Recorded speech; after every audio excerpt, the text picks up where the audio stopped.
মামলা করেছে পুলিশ, খুন করেছে পুলিশ, তদন্ত করবে পুলিশ, আর এই পুলিশ চোখের মধ্যে ঠুলি পড়ে আছে।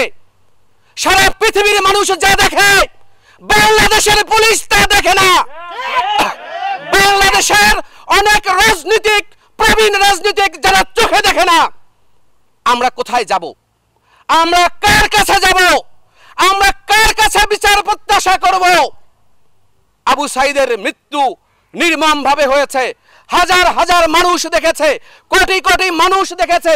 এই ভিডিও কোনো এডিট করার সুযোগ নেই, একাধিক টেলিভিশন সরাসরি সম্প্রচার করেছে। আমরা জেনেছি এই যে এফআইআর দেওয়া হয়েছে, আপনারা এটা পড়েছেন কিনা দেখবেন।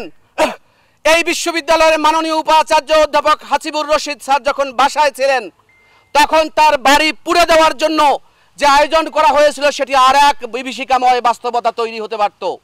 আপনারা যারা দেখেন নাই তারা গিয়ে দেখবেন সেখানে কি ঘটনা ঘটেছে। বাড়িতে আগুন দেওয়া হয়েছে, সেই আগুন যদি ভিতরে চলে যেত, গাড়িতে আগুন দেওয়া হয়েছে, সেই গাড়ির ধোঁয়ায় ভিতর থেকে নিঃশ্বাস নেওয়া যাচ্ছিল না। কিন্তু পুলিশের এফআইআর কি করেছে? আবু সাঈদ যখন তার মৃত্যু ঘোষণা করেছে 3টা 5 মিনিটে, তখনও তো এই বিশ্ববিদ্যালয়ের কোনো শিক্ষার্থী আন্দোলন নিয়ে ভিতরে প্রবেশ করে নাই। এফআইআর এমন ভাবে লেখা হয়েছে, পড়লে মনে হয় একই সময়ে সব ঘটনা ঘটছে। এই সমস্ত কলাকৌশল, এই সমস্ত কুটচাল সবকিছু থেকে বাংলাদেশের পুলিশকে অনুরোধ করি, আপনাদের বাচ্চা আছে, আপনাদের আত্মীয় স্বজন আছে, আপনাদের নিকটজন আছে, এই দেশ আপনাদেরও দেশ।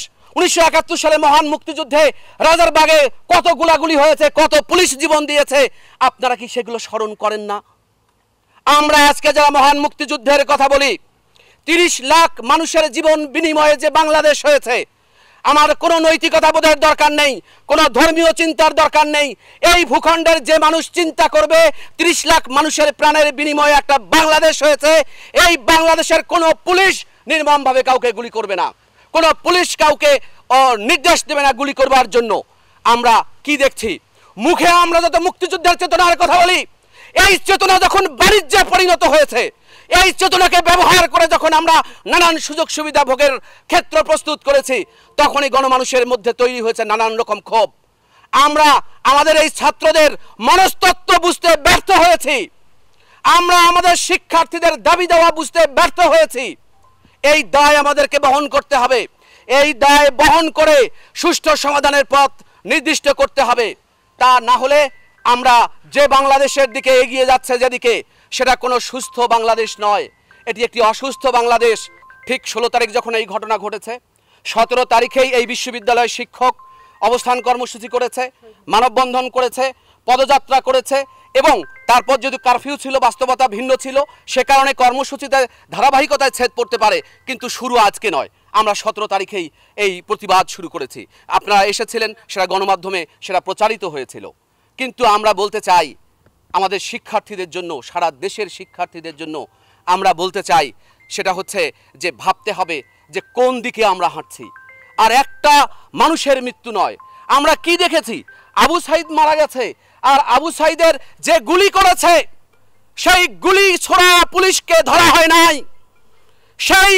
সেই পুলিশের পক্ষে অনেক রাষ্ট্রের যন্ত্র দাঁড়িয়ে গেছে। অথচ মাননীয় প্রধানমন্ত্রী শেখ হাসিনা তার বক্তৃতায় বলেছেন, রংপুরে একজন মারা গেছে পুলিশের গুলিতে, তার বাড়ি পীরগঞ্জ, তার পরিবারের প্রতি তিনি সমবেদনা জানিয়েছেন। আর এই পুলিশের পক্ষে বহু মানুষ পক্ষ নিয়েছে। এই পুলিশের গুলির বদলে আবু সাঈদ কি মারা গেছে 16 বছর বয়সী মাহিমের কোনো অত্যাচারে?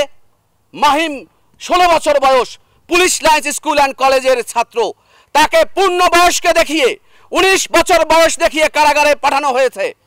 দীর্ঘ 12 দিন তার বাবা মা তাকে দেখতে পারে নাই, না জেল গেটে না অন্য কোথাও, বাবা মাকে দেখতেও দেওয়া হয় নাই সেই সন্তানকে, এবং সেই সন্তানকে করা হয়েছে আসামি। কত প্রহসন!